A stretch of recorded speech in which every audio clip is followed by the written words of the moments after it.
Welcome to Devotionary, where we make the Bible accessible and applicable.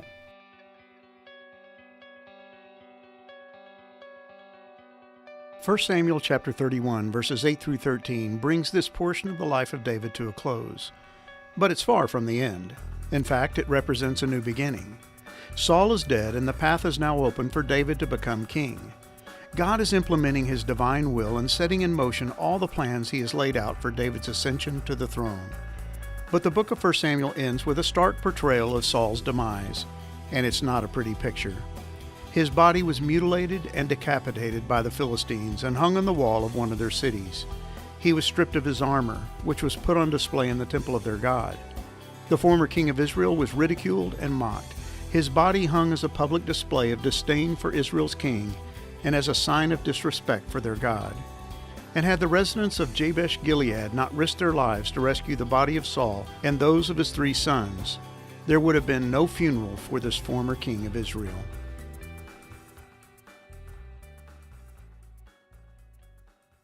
What Saul feared in life actually took place in death. Right before he took his own life, he had begged his armor-bearer, "Draw your sword and thrust me through with it, lest these uncircumcised come and thrust me through and mistreat me." 1 Samuel 31, verse 4. He feared being mocked and ridiculed by the Philistines. The Hebrew word he used is alal, and it can mean to act severely, to deal with severely, or make a fool of someone. It carries the idea of mocking as well as defilement, and that's exactly what happened. Saul's death did not stop the inevitable. They stripped his body of its armor, then cut off his head. And the book of Chronicles says they put his armor in the temple of their gods and fastened his head in the temple of Dagon. 1 Chronicles 10, verse 10. The book of Chronicles goes on to provide important insight into the cause behind Saul's death. So Saul died for his breach of faith. He broke faith with the Lord in that he did not keep the command of the Lord, and also consulted a medium, seeking guidance. He did not seek guidance from the Lord. Therefore the Lord put him to death and turned the kingdom over to David, the son of Jesse. 1 Chronicles 10, verses 13 through 14. This had not been the only time Saul had failed to keep faith with God. He had personally offered sacrifices to God in direct violation of the law of God. He had also failed to wipe out the Amalekites and to destroy all the spoil from battle, disobeying a direct order from God. And Saul had continually ignored God's clear announcement that he was going to be replaced as king by a better man. In fact, he had actually tried to stop it from happening by seeking to take the life of the very man God had chosen as his replacement, David. So there were many reasons for Saul's abandonment by God. In many ways, he is the one who had left God.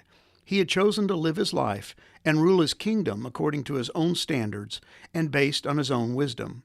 He had been rash, impulsive, prone to placing blame, and reticent to repent, even when proven guilty. He was prideful, arrogant, self-absorbed, and unwilling to humble himself before God. His eventual humiliation at the hands of the Philistines was his own doing. He had brought this on himself. And as his world came to a crashing end on the field of battle, he found himself severely wounded, his sons dead, his army fleeing, and the Philistine troops closing in for the kill. Saul's decapitated body was hung on the walls of the city of Bashan. His head was hung in the temple of Dagon. His armor was put in the temple of Ashtaroth, all as a public display of his defeat, and in an effort to humiliate not only Saul, but the God of the people of Israel. It was all very similar to when the Philistines placed the captured Ark of the Covenant in the temple of Dagon. The Ark, a representation of the God of the Israelites, was to the Philistines like an idol. So they placed it at the feet of their God in order to honor his superiority over Yahweh. So in the same way, placing Saul's head in the temple of Dagon was a way to show that their God was greater than the God of Israel. In their minds, Dagon had prevailed over Yahweh. They had won. Saul and the Israelites had lost. But the story doesn't end there. When the residents of Jabesh-gilead heard what had been done to Saul and his sons, they had to do something about it. So at great risk to their own lives, they planned a nighttime raid and took the bodies of Saul and his sons from the walls of Bashan and gave them a proper burial. We're not given a reason why their bodies were burned. Perhaps it was because they had been so mutilated by the Philistines that they were beyond recognition. Or it could have simply been an attempt to prevent the spread of disease. But whatever the case, their bones were buried, and a fast was held for 7 days. There would be no great monument erected to Saul. It's interesting to note the difference between the death of Saul and that of a king like Asa. And Asa slept with his fathers, dying in the 41st year of his reign. They buried him in the tomb that he had cut for himself in the city of David. They laid him on a bier that had been filled with various kinds of spices, prepared by the perfumer's art, and they made a very great fire in his honor. 2 Chronicles 16, verses 13 through 14. It would become customary for the deceased kings of Israel to have elaborate burials and expensive tombs built in their honor. Such was not the case for Saul. He and his sons were buried under a tree in a non-disclosed spot. No pomp, no elaborate ceremony, no monument to mark their memory. Just like that, Saul was gone, his memory wiped from the minds of his people, but his legacy of faithlessness and disobedience left behind in the captured cities of Israel, the lost lives of hundreds of soldiers, and the demoralized remnants of the Jews who no longer had a king. But God was not done. This was not the end, but a new beginning.